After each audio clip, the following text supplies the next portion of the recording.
I relish the thought of your envious face catching a glimpse, but I'm not one to revel in cruelty, so I'll let it slide. It might be rather awkward for you to witness me, so why not take shelter in the bathroom or some other secluded corner? She let out a raucous laugh through the phone, taunting me mercilessly. I hold nothing but contempt for this woman, more than anyone else in the world. No, in the entire universe. 13 years ago, she stole my husband from me. Cutting ties would be a relief, but alas, fate has tied us together as biological sisters. After she abruptly ended the call, I held the phone to my ear for a moment, suppressing a small chuckle. My name is Ruth, a 37-year-old divorcee. My marriage crumbled within a mere 6 months, all thanks to the scheming actions of my own sister. I have an identical twin named Rachel. Our resemblance is uncanny, often leading even our closest friends to mistake us for one another. However, despite our similar appearances, our personalities couldn't be more different. I tend to be reserved, while Rachel is assertive and bold. I excelled in academics, while Rachel thrived in sports. Rachel has a habit of speaking her mind without filter, often criticizing even my choice of attire with remarks like, "How could you wear something so unstylish?" People will think I lack style too because we're twins. That would be dreadful. Our tumultuous relationship isn't confined to our home. Rachel has a knack for stirring up trouble wherever she goes. During our school days, I frequently found myself harassed by girls from other schools because of her antics. "Hey, stop hitting on my boyfriend," she would shout, even when I had no idea who these girls were. "Not again, Rachel," I would sigh in exasperation. Rachel's penchant for snatching away anyone she fancied, regardless of their relationship status, only added fuel to the fire. While I blame the men too, Rachel's actions are particularly egregious. What's worse, she often loses interest in these conquests as quickly as she ensnares them, sometimes ending relationships in as little as a week. Rachel, you need to cease this foolishness. Have you ever considered the feelings of these other girls? And what about me? I'm suffering too, I once pleaded with her. Her response was dismissive, claiming that the jealousy of unattractive women was terrifying. As if her interference in my romantic life wasn't enough, she even had the audacity to belittle my boyfriend John. This man, John, is the same despicable ex-husband who callously discarded me 13 years ago. We became close while attending the same tutoring center, his quiet demeanor providing me solace in turbulent times. After graduating from the same university, we decided to tie the knot. Little did I know, just 6 months into our marriage, John would present me with divorce papers, uttering the words, "Please divorce me." I reached my breaking point, and I'm sure you know precisely why.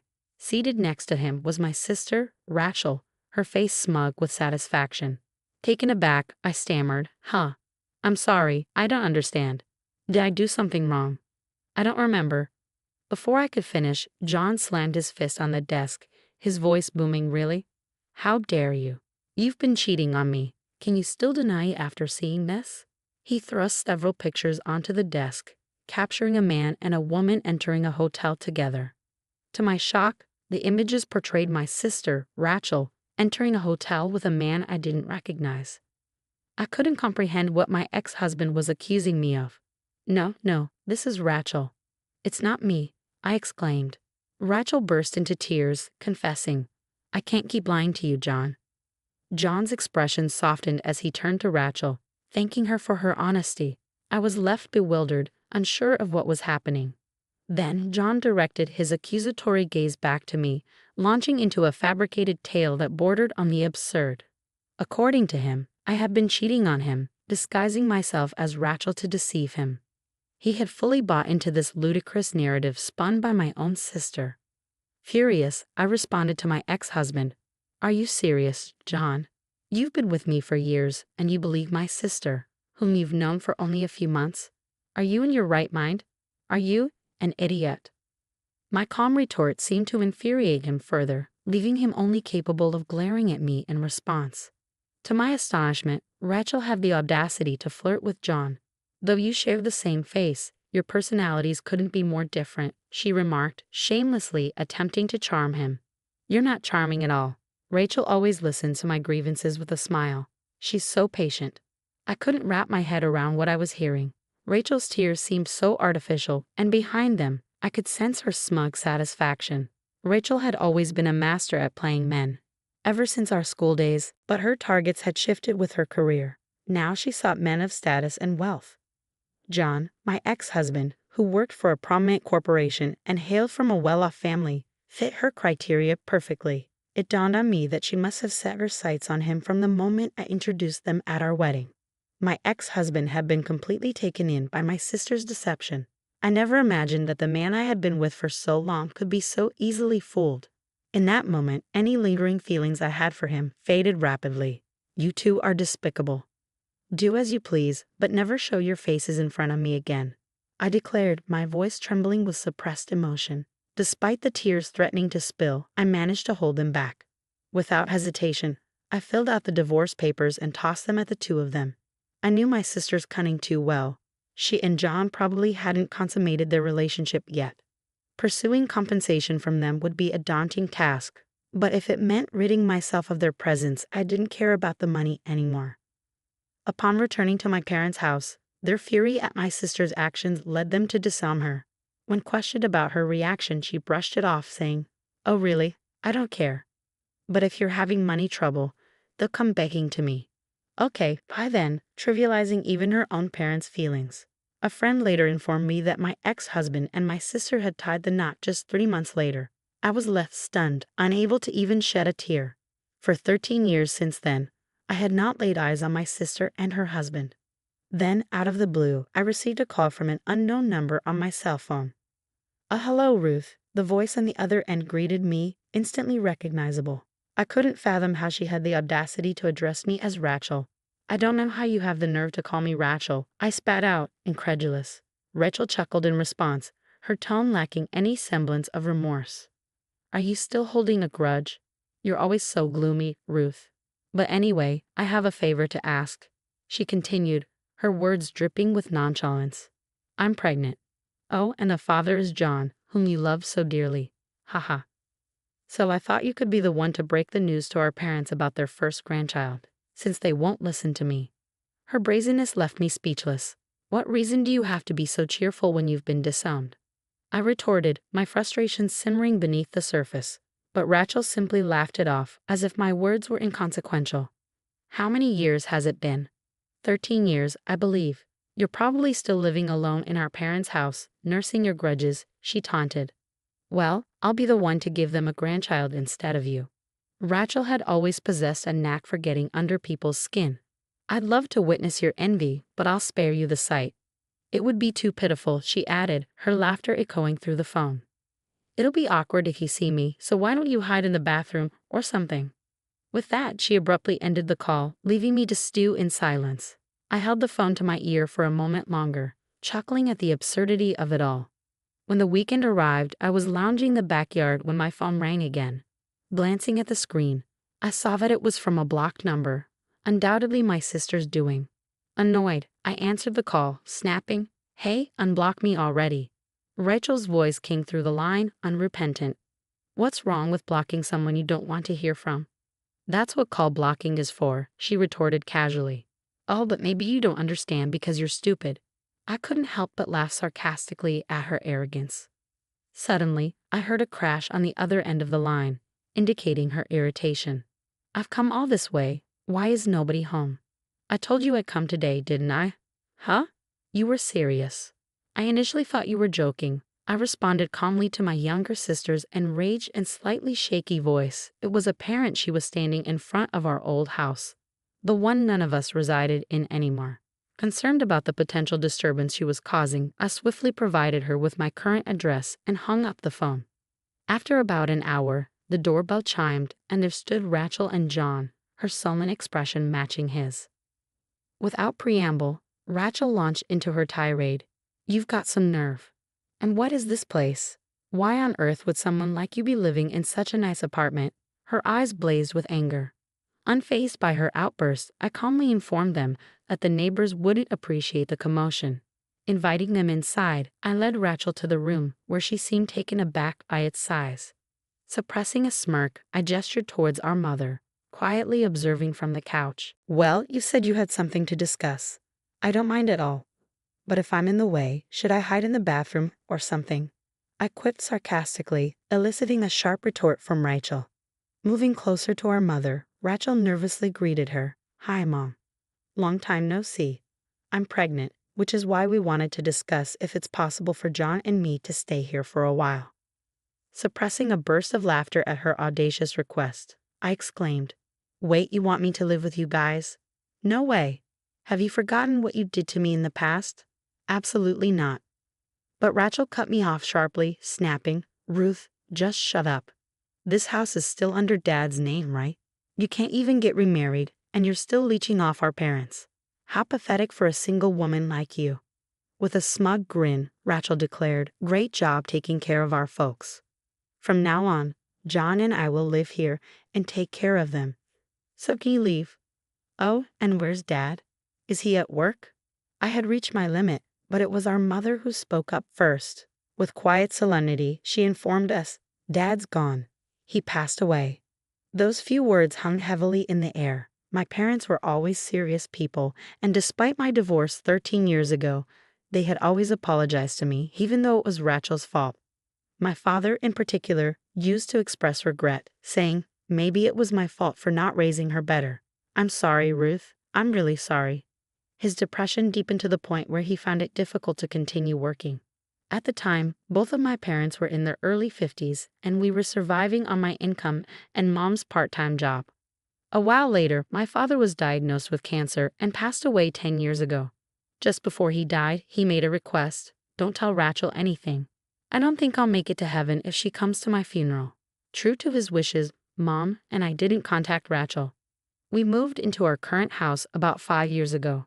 Mom had developed issues with her leg due to overworking, and we decided against renovating our old house, situated atop a hill, fearing it would be too much for her to manage. Since moving into this accessible home, Mom's leg had been feeling much better. Though I tried to maintain composure, thoughts of my late father threatened to overwhelm me. Tears welled in Mom's eyes, mirroring my own sorrow. Predictably, Rachel's response to our grief was callous. "Too little, too late. Besides, it's not my fault Dad got sick. In fact, you're living in such a nice place now because of Dad's inheritance, right? That's not fair. What about my share? Didn't I have the right to inherit?" She spat out, nonsensical accusations slipping effortlessly from her lips. Without hesitation, Mom retorted, her anger palpable. "Inheritance? There's no such thing. You only came to us when you were in trouble, doing stupid things before your marriage. How many times do you think we paid alimony because you messed around with a married man? Live with you? Never. You must be joking. Don't be ridiculous." It was the first time both Rachel and I had witnessed Mom so enraged. Sensing the tension, Rachel fell silent. Then John, who had remained quiet like a puppet until now, interjected, "Rachel, you've been deceiving me, haven't you? Ever since. I married you, and my life's been a mess. You're a reckless spender, and you don't do any housework." My ex-husband's words nearly made me burst out laughing. He must be quite something to have put up with her for 13 years. Moreover, when he approached me, he said, "Ruth, I've been regretting our divorce. Do you want to start over? Let's let bygones be bygones." When he tried to touch me softly, I felt a chill run down my spine. "No way. Please, let bygones be bygones. Who does he think he is? Is he stupid? It's not his place to say that," I thought, just as I was about to dodge his touch. Suddenly, the door to the next room burst open. "Could you not touch her with your dirty hands, please?" a man exclaimed as he appeared, catching both of us off guard. Ignoring Rachel's murmurs of confusion, I explained, "I told you to stay hidden because I didn't want to involve you." He responded, "I couldn't stand it when he tried to touch you, Ruth. Besides, I think having a third party will help the discussion, don't you think?" Exasperated, I introduced them. Okay. This is my husband, Alex, and Tony, come here. This is our son, Tommy. He's 8 years old." Tony, who had been peeping out from behind the door, glared at Rachel and her husband. "Huh? You're remarried? Unbelievable." "Why?" Rachel was more surprised than anyone that I had a husband and a son. My ex-husband, John, was equally shocked, gaping like a fish out of water. "What do you mean? Why? How many years do you think it's been?" "It's been 13 years. 13 years, and despite all that time passing, you guys haven't changed one bit." though I added somewhat sarcastically. Their faces turned bright red. I met my current husband, Alex, shortly after my father passed away. We were colleagues for a while, and one day he asked me out. When I rejected him, saying that I was a divorcee, he responded, "Does being divorced mean you can't remarry?" He asked me out once more, and we got married a year later. Our son, Tony, was born the following year. Alex treats my mother very well, doesn't mind us all living together, and my in-laws, who already live with Alex's brother and his wife, have reassured me, saying, "We're glad you're here for Alex." It was Alex who proposed moving to our current house, concerned about my mother's mobility. Facing the two shocked individuals, I firmly stated, "My mother and I are living our lives here. Can you not disrupt?" Turning my attention to Rachel, I continued, "You said you were pregnant. How many months along are you?" Their flustered responses to my question hinted that Rachel was likely lying about being pregnant. I had been married to John for only 6 months, and I never got pregnant. That fact had been the reason my former mother-in-law used to make snide comments. If Rachel wasn't pregnant, it meant that was probably the case. Rachel seemed to get along with my bad-tempered former mother-in-law. Unable to endure the harsh glares from my family, the two hastily left our house. I mean, I had heard stories, but is she really your sister? She does look like you, but her character. Alex remarked, trailing off. Anyway, it's settled for now, he concluded with a smile, to which I responded with a bitter smile. Really? Later that evening, the doorbell rang incessantly. Watching the monitor, I sighed. They came after all, I murmured to myself. Opening the door, I found Rachel and John standing there with pale faces. "We need help. Can you lend us some money?" they pleaded, kneeling down. My husband looked puzzled, but my mother and I felt differently. During the day, while waiting for a call from Rachel, my mom received a call from a certain individual, a friend of my deceased father, who currently rented our old home. His family was living there now. When I returned home, I found the flower buds in the garden ravaged and the windows cracked. The security footage clearly showed a man and a woman, with the woman infuriated, stomping on the flower beds and hurling stones at the windows.